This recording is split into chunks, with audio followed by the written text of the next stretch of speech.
here at 18 megahertz, and we are just at the beginning of the. Now look at the amount of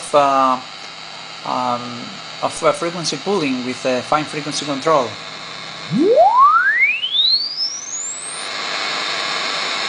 You see how much it is?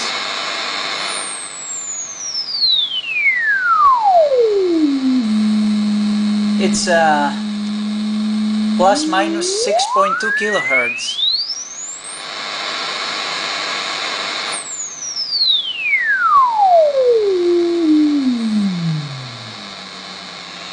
Now let's go to 18 megahertz again, but this time at the end of this dial. So we have to set the segment to 17 megahertz and go all the way up to the end of the main dial to find our carrier again.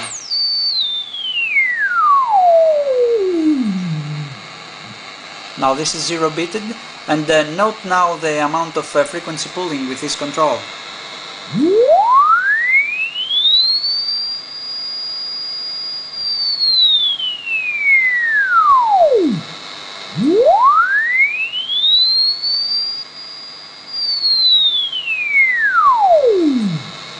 You see that it's the frequency pooling is much less, at around plus minus 2.9 kilohertz. So we're gonna fix this fine frequency control, and we definitely want a more fine setting, but not too fine so that not much frequency pooling occurs at the end of our dial. This will allow us to tune to an SSB station more easily. And actually someone has already done this modification, so I don't need to reinvent the wheel. And here's the early production model of the FRG-7, and here's the latest, the later production with the fine frequency tuning. And if we go down, this modification is explained clearly on this website, and it's pretty straightforward. This is the main tuning capacitor, which you can find also in the manual of the FRG-7. So this is the VC2 is the main tuning capacitor. This is one of the 2 or 3 parts, I think, of this capacitor. And here is the VC3 is our fine frequency tune. Now, as it is the receiver, it doesn't have the CX here. It just has a wire connected from the one end of the VC3 to directed to the VC2 terminal. But we're going to add a capacitor in series, the CX capacitor, there, so that the total capacitance of VC3 is reduced, and that will makes the fine tuning more fine. And if you actually go down this page, you can find out a few values that they have tried, and this is with a wire link. This is the original circuit, which has plus and minus 6.2 kilohertz and plus and minus 2.9 kilohertz. The first value is for the beginning of the dial, at the beginning of the main tuning dial, and the second value is at the end of the main tuning dial.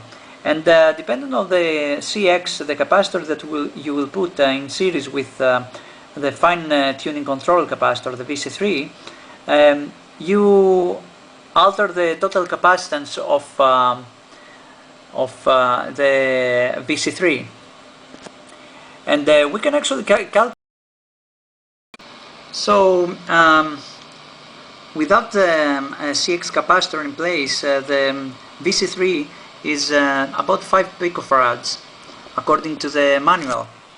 So we have to enter here in this tool, which calculates the series capacitor, the equivalent series capacitor, from combining 2 capacitors in series. So we'll put here 5 picofarads, and he adds, if he connects CCX the 33 picofarads, let's do it. 33, and we calculate, the total capacitance becomes 4.34 picofarads. Now, I won't do all the calculations here. Here is for the 10 picofarads. So we put there 10, and we calculate 3.33 picofarads, and that's the maximum value of this capacitor. It varies between somewhere between 0, not 0 actually, but very low value, and 3.33 picofarads. And if we put 6.8 picofarads, the maximum value will be 2.88 picofarads. So you can put lower values here to in series with the CX capacitor, but as the page states, you shouldn't put a very low value of series capacitor for the CX, for example 3.3 picofarads, because you may experience too little range at the top of the main dial, which actually the fine frequency control will have no effect at this point. So you shouldn't use too low values of this CX capacitor. And here we have opened the radio, and this one is the variable capacitor here. I don't know if you can see that. Yeah, here's the variable capacitor, and here's the wire that we're going to cut at this place and install the series fixed capacitor. And this wire goes to TP401. So we're gonna make a little cut in this wire here and install a series fixed capacitor. Now the page states that with CX 10 picofarad we have plus minus 3.5 kilohertz at the beginning of the dial, and plus minus 1.6 kilohertz at the end of the tuning dial. So it seemed to me a little bit too much. So I decided to try a 6.8 picofarads capacitor. And it's important to notice that the type of capacitor that you must install there should be either a silver mica or a negative positive zero ceramic, an NP0. You can use both types, but I would prefer an NPO ceramic capacitor in this application. This directly affects the stability of the radio, so I think that the NP0 ceramic capacitor is a better choice than even a silver mica there. So I will install a 6.8 picofarads capacitor there. Now, as you can see, I have installed already this capacitor, and there's a small point to note here. When you do the soldering like this, put a small piece of paper below the capacitor, and you're going to protect the dial, the main tuning dial below it from if you accidentally drop solder onto it, or resin from the solder.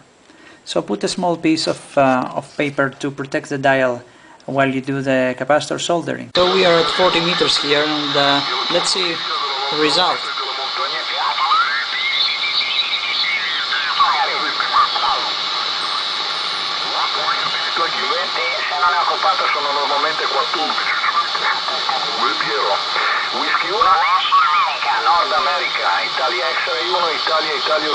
Yeah, it's definitely a success. And we are at the beginning of the band. at